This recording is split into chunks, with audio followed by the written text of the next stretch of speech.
رسول اللہ صلی اللہ علیہ وآلہ وسلم اور ابو بکر صدیق رضی اللہ تعالیٰ عنہ نے مدینہ جانے سے پہلے کہاں پناہ لی؟ غار ثور۔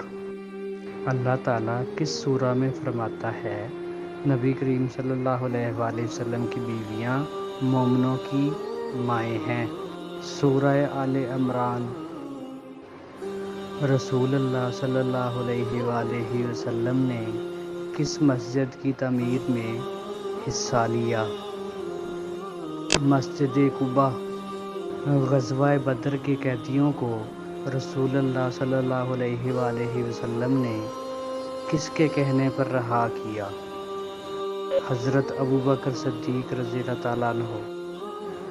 حضرت علی ابن ابو طالب رضی اللہ تعالیٰ عنہ کس جگہ مدفون ہیں؟